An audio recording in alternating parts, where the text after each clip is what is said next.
تو اللہ تعالیٰ کا نزول دیکھیں آپ. نزول کا مطلب ہوتا ہے اترنا. رب کہاں سے کہاں اپنے کلام کے اندر میرے رب نے ذکر فرمایا. ایک کتے کا ذکر کر دیا قرآن کے اندر. کہاں وہ رب کی ذات اور کہاں کتا. ہاں اگر وہ ہوتا صرف کتا تو ذکر نہ ہوتا.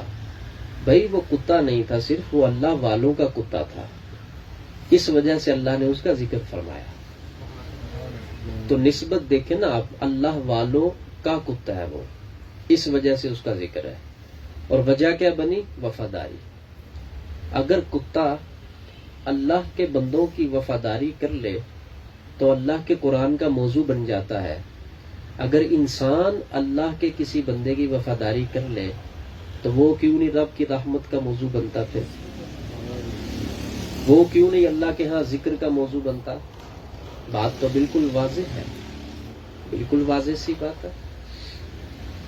آپ دیکھیں میرے پروردگار نے آگے کیا فرمایا، وَقَلْبُهُمْ بَاسِطٌ ذِرَاعِهِ. وہ کتا غار کے دروازے پر اپنی کلائیوں کو بچھا کے بیٹھا ہوا ہے. یہ کوئی بات، میں قرآن سے ذرا ہٹ کے آپ سے پوچھتا ہوں، یہ کوئی بات ذکر کرنے والی تھی؟ ایک سوال ہے میرا. اور اس بات کا ہمیں اپنی عملی زندگی میں کیا فائدہ ہے؟ وہ کتا ہے، ٹھیک ہے، وہ بیٹھا ہے، کلائیاں بچھا کے بیٹھا ہے، لیٹا ہے.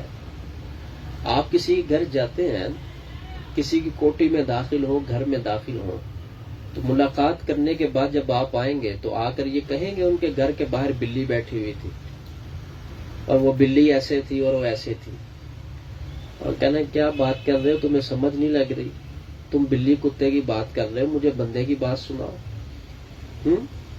یہ کوئی موضوع کی بات نہیں ہے نا.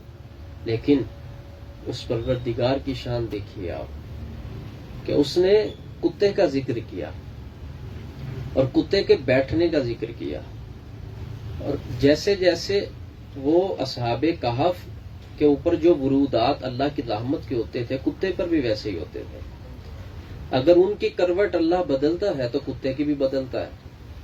قربان جاؤں میں پروردگار کی رحمت پر اور اس کے نزول پر. کہاں تک وہ نزول فرما ہے، اور اس نے نزول کیا تو ایک چیز کو عروج عطا کر دیا، اور وہ عروج جس کو ملا وہ کتا ہے.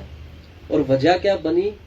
کتا تو نماز نہیں پڑھتا، روزہ بھی نہیں رکھتا، کتا احکام شریعہ کا مکلف نہیں ہے. کتے کے اندر تھی وفاداری. تو وفاداری کا ذکر اللہ تعالیٰ نے یہاں پر اس بنیاد پر اس کا ذکر کیا. اور ایک پیر اور مرید کا ایک تعلق کیسا ہونا چاہیے، اور ان کے آپس میں ایک وفاداری کے تعلق کے بعد جو رحمتیں مرشد پر آتی ہیں پھر اس کا حصہ مرید کی طرف بھی جاتا ہے. اور اللہ تعالیٰ مثالیں ذکر کر کے فرماتا ہے غور کرو میں کیا کہہ رہا ہوں،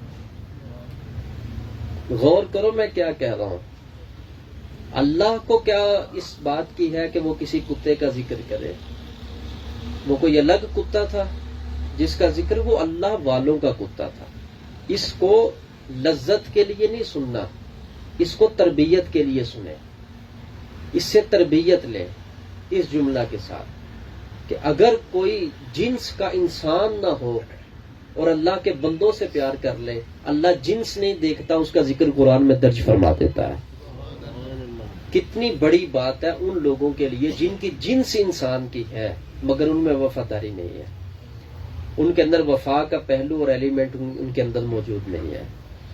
تو ایک ذات بھی الگ ہے اور وفا کی بنیاد پر پتھر مارتے تھے نا وہ اصحاب کہف، جاؤ چلے جاؤ، تمہاری یہاں پر موجودگی سے پتہ چل جائے گا. اس کتے نے اللہ کی بارگاہ میں دعا کی. اس کو امام قرطبی نے اپنی تفسیر میں درج فرمایا. اس کتے نے اللہ کی بارگاہ میں دعا کیا، میرے مولا مجھے زبان دے، میں تیرے بندوں سے بات کرنا چاہتا ہوں. اللہ تعالیٰ نے زبان دی اور وہ انسانی زبان کے اندر بولا. پھر اور وہ کلمات کیا تھے؟ انی احب اولیاء اللہ الصالحین.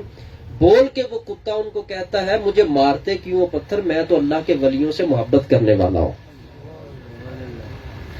تو کتا ہو اور ولیوں سے محبت کرنے والا ہو تو انعام کیا ملتا ہے؟ اس پر جتنے مرضی نعرے لگوا لو، لگتے ہیں نعرے. اس کو میں انداز خطابت میں بیان کروں تو آپ دیکھیں کیسے جوش میں ہم لوگ. لیکن ہم صرف اور صرف جوش کے قائل بن چکے ہوئے ہیں. ہم تربیت نہیں لیتے.